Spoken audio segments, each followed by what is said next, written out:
The bank manager's face turned completely pale the moment he looked at the old passbook Lily handed him. His fingers shook as he whispered to his assistant, "Lock the front doors. And call the police now." Lily stared at him, confused, wondering why something her mother had thrown in the trash could cause such panic. The manager looked at her as if she had brought a dangerous object instead of a worn book. "Where did you get this?" he asked, his voice tightening. Lily answered softly, "It belonged to my grandfather. He told me to find it." She had no idea this simple passbook was about to destroy every lie her family had built. Lily Brooks, 31 years old, never imagined her quiet life would turn into a mystery. She worked as a paralegal in a small Ohio law firm, earning modest pay and driving a car that groaned every time she turned left. She was good at her job because she noticed details that others ignored, and she asked questions that made people uncomfortable. Her family always saw this as a flaw, especially her mother. "Lily, you always dig too much," her mother often complained. But Lily believed that truth was stubborn, and hidden things never stayed hidden forever. Her grandfather, William Brooks, had passed away the week before at 89. The funeral was cold, fast, and organized like a strict schedule by her mother, Karen. 30 minutes for the ceremony, 45 for the reception. No delays, Karen insisted. Lily watched relatives pretend to look sad while her brother Adam arrived nearly an hour late wearing an expensive suit. "Parking was terrible," he joked, even though the farmhouse had more than enough space. Lily stood quietly in the corner, remembering the real William, gentle, patient, and always thinking ahead. William had been an accountant for 4 decades, a man who understood numbers the way others understood music. He taught Lily how to play chess on the farmhouse porch when she was 7, their drinks sweating in the summer heat. "Chess isn't about taking pieces," he often told her. "It's about the traps you set and the patience to wait." His favorite saying was, "The truth is patient, Lily. It can wait longer than any lie." Back then she didn't understand. Now, in the bank manager's tense office, those words suddenly felt heavy. 2 weeks before William died, Lily had visited him. His body was weak, but his eyes were sharp with purpose. He held her hand tightly and whispered, "The passbook and the chess book. Only you, Lily. Promise me." She promised, even though she didn't understand. After the funeral, while her mother discussed selling the farmhouse, Lily slipped into William's study. She found his old chess book heavier than she remembered, and when she opened it she froze. The pages were hollowed out, and inside lay the old leather passbook that would expose everything her family had tried to hide. Lily carried the passbook into the living room, her heart racing with curiosity. "Look what I found in Grandpa's study," she said, hoping someone would share her excitement. Instead, Karen moved across the room so fast it startled her. She snatched the passbook from Lily's hands and threw it straight into the kitchen trash. "This is garbage," Karen snapped. "Old accounts that don't matter anymore. Don't dig into his things, Lily. It's not appropriate." Adam smirked from the sofa and added, "Still the sentimental one, huh, Lil?" The two exchanged a quick look, small but sharp, and Lily recognized it instantly. People hiding something. That night Lily could not sleep. Every time she closed her eyes she saw her mother's reaction. The speed, the anger, the fear. If the passbook was worthless, why throw it away so violently? And why did Adam smirk like he already knew something she didn't? Lily remembered her grandfather's last words, the urgency in his whisper. "Only you." At 5 a.m. she made a decision. She grabbed her keys, drove back to the farmhouse, and told herself she would dig through every piece of trash if she had to. The sun was barely rising when Lily reached the farmhouse. The fields glowed with soft purple light, and the world felt strangely silent. She unlocked the door using the old spare key hidden under the third porch step. Inside, the house felt frozen in time, still, cold, almost watchful. Lily went straight to the kitchen and pulled the trash bag onto the floor. "Please still be here," she whispered. After digging for several minutes she found it, the leather passbook smeared with coffee grounds and napkins from the funeral. She wiped it clean with her sleeve and opened it carefully. Inside, the account number didn't match the old-fashioned cover. It looked modern, too modern for something that should have been from the 1960s. Then she spotted a folded piece of paper wedged tightly inside the spine. Her hands shook as she pulled it out. In her grandfather's neat handwriting were the words, "Account number 55892341. They don't know about this one. Ask for the full history." Trust no one in the family. Only you, Lily. She read it twice, then a third time. Her mother and Adam didn't just know something, they were hiding something dangerous. Lily took pictures of everything, the passbook, the note, the numbers. Working as a paralegal had taught her the value of documentation. Paper trails don't lie, her boss always said, and Lily believed it. She uploaded the photos to cloud storage immediately, unwilling to risk losing anything. On the drive home, her phone rang at exactly 10 a.m. It was Karen, sounding strangely sweet. Just checking on you after yesterday, her mother said. You didn't take anything from the farmhouse, did you? Lily hesitated, then lied. Just a chess book. Karen paused, as if listening for the truth hiding under Lily's voice. Karen's voice softened too quickly, the way it always did when she was pretending to be calm. Good, she said lightly. Just remember, Lily, don't go digging through your grandfather's things. Some memories are better left alone. Lily kept her voice steady, but her chest felt tight. Why was her mother trying so hard to control this? After the call ended, Lily stared at the passbook lying on her kitchen table. William wasn't confused when he gave her those instructions. He had been warning her. And Karen's fake sweetness only confirmed that Lily had something her family feared. At 7 p.m. the same day, Adam called, something he almost never did unless he wanted something. His tone was forced, too cheerful. Hey Lil. Mom said you were, emotional yesterday. Everything okay? Lily's eyes narrowed.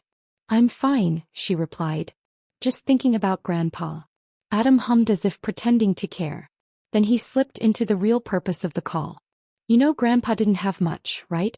Mom and I already talked about selling the farmhouse. You don't need to worry about any of that.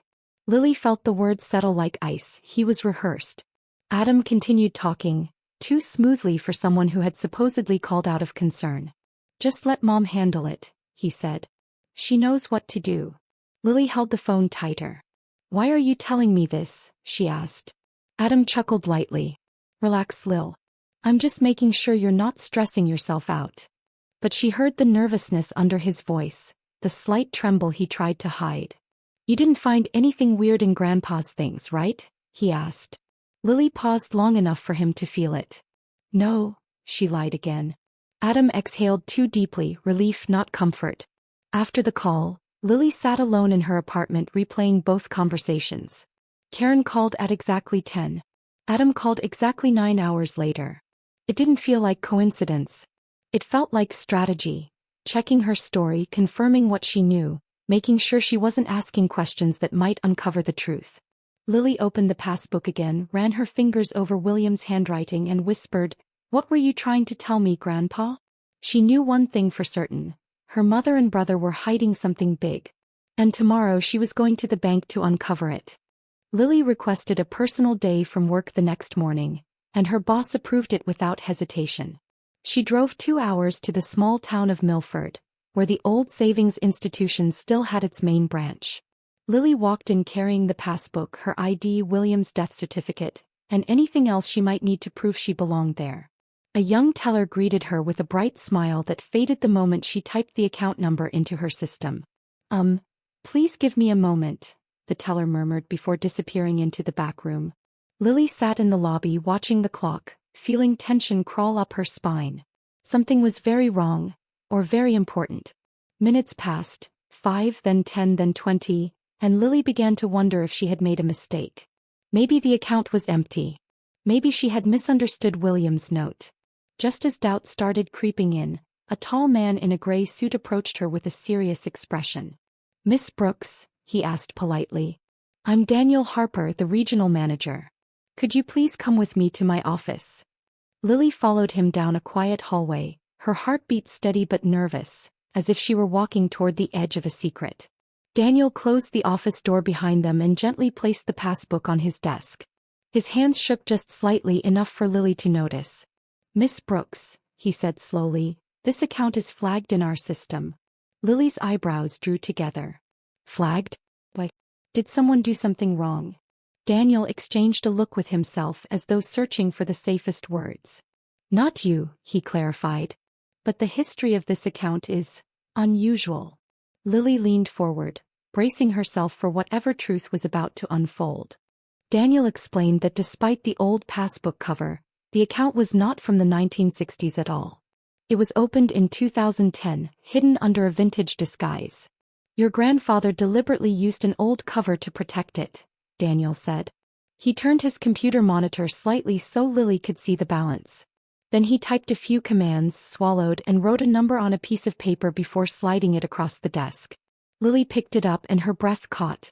The account held $2,118,640. She stared at the number, unable to speak. Take your time, Daniel whispered. Everyone reacts like this. But Daniel didn't stop there. He lifted another file from his desk.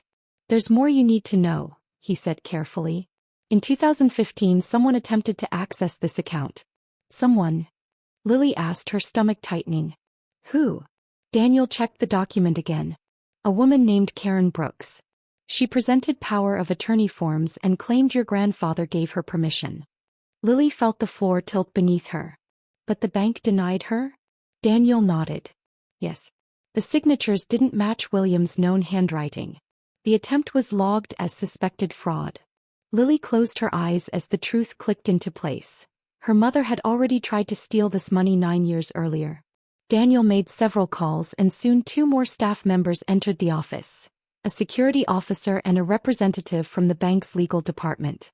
They began pulling archived records, comparing signatures, examining old account transfers.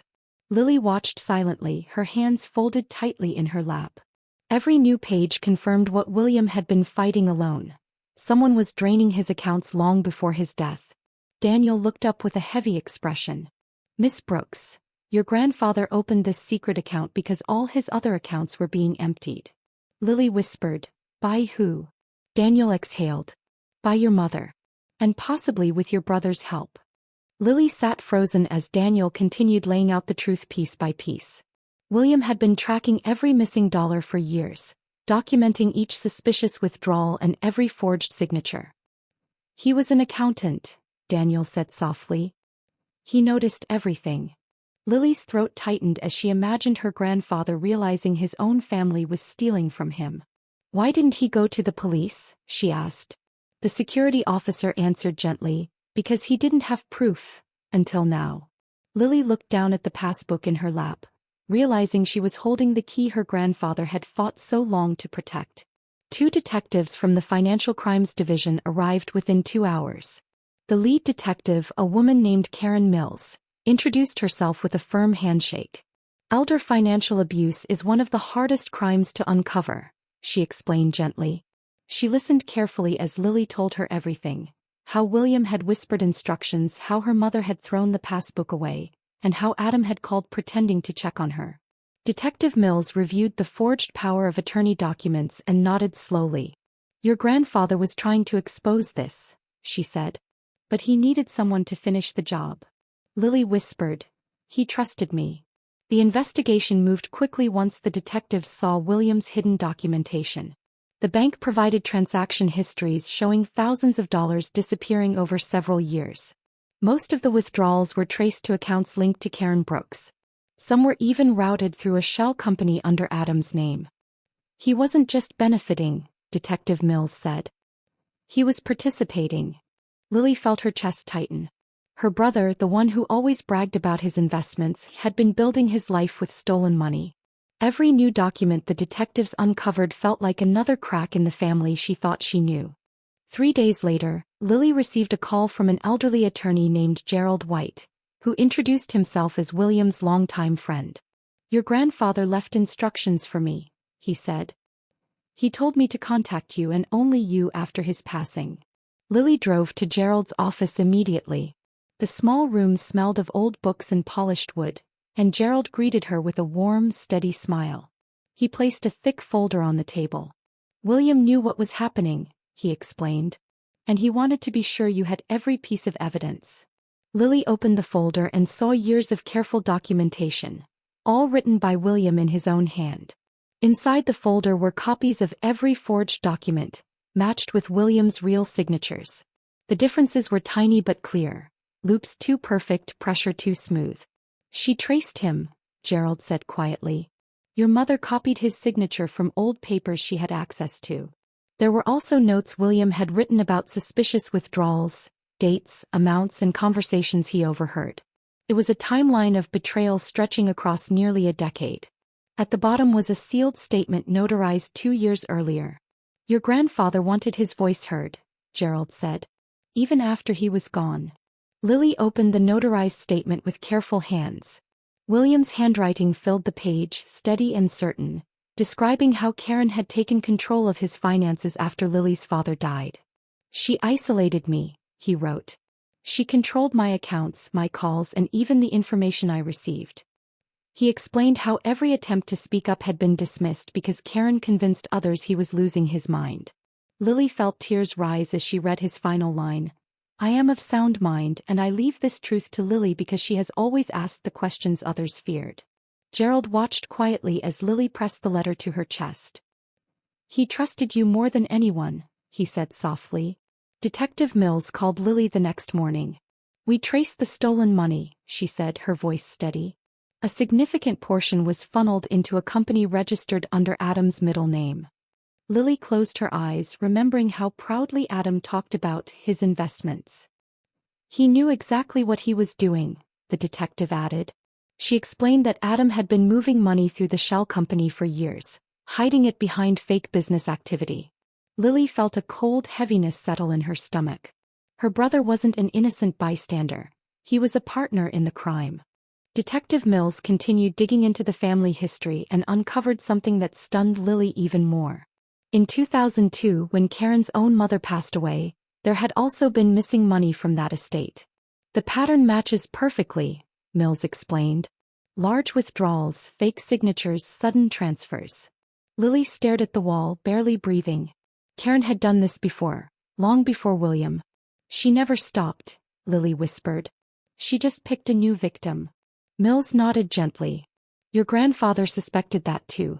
That's why he documented everything." As the investigation expanded, the detectives instructed Lily to stay quiet. "Do not confront them," Mills warned. "We need time to build the full case." Lily nodded even though the thought of pretending nothing was wrong made her skin crawl. For 2 weeks she attended Sunday dinners, smiled politely, and acted like her world wasn't cracking open. Karen complained about grocery prices. Adam bragged about a new investment he had discovered. Lily sat across from them, her face calm while her heart pounded. Every moment felt like walking through a house filled with hidden explosives. One evening after dinner, Karen pulled Lily aside. Her voice was soft and motherly, carefully practiced. "I know things have been hard," she said gently. "But we're family, Lily. We need to support each other." Lily kept her expression blank, her mind replaying the forged documents. Karen continued, "Your grandfather would want us to stay close. Don't make things difficult." For the first time, Lily saw through every smile, every gesture. Her mother wasn't protecting the family. She was protecting the lie she had built for 15 years. The call from Detective Mills came early on a Thursday morning. Her voice was calm but firm. "Lily, we're executing the warrants today. Arrests will happen at the same time." Lily sat on the edge of her bed, gripping the phone tightly. Part of her felt relief. Another part felt an ache she couldn't name.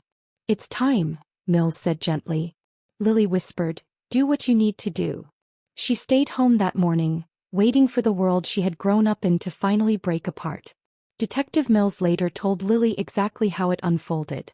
Karen opened her door in a robe, a mug of coffee in hand, expecting a normal day. When she saw the detectives, her face froze. "There must be a mistake," she insisted quickly. Mills presented the warrant calmly and listed the charges: fraud, forgery, elder financial abuse, and theft. Karen attempted one more lie, saying William had been confused and unstable. Mills simply replied, "We have 4 years of documentation proving otherwise." Karen's shoulders dropped as officers escorted her away. Across town, Adam's arrest was just as swift. He was in a meeting at his office when detectives walked in. His face drained of color as he stood up, trying to maintain composure. "I can explain," he said weakly, looking at his coworkers. But the officers didn't pause. They placed him in handcuffs and read his charges: money laundering, conspiracy, and participation in financial fraud. The image of Adam being led out of his own office spread through town faster than any rumor ever could. His carefully crafted reputation collapsed in a single morning. The court hearings moved quickly with the mountain of evidence William had left behind. The judge listened as the prosecution revealed forged signatures, fraudulent transfers, and the shell company Adam used to hide stolen funds. When William's notarized statement was read aloud, the entire courtroom fell silent. "I am of sound mind," he had written, "and I leave this truth to my granddaughter Lily because she will do what is right." Karen was sentenced to 7 years in federal prison. Adam received 3 years and a permanent felony record. Lily walked out of the courthouse feeling nothing triumphant, only a quiet, steady sense of closure. 6 months later, Lily's life looked completely different. She left her paralegal job, paid off her debts, and used her inheritance to open a small bookstore in town. She named it Brooks and Pages, a tribute that would have made William smile. In the back corner she kept a chess table with 2 chairs, the pieces always set the way her grandfather preferred. Above it hung his framed photo and his favorite saying, "The truth is patient. It can wait longer than any lie." Lily no longer needed apologies from Karen or Adam.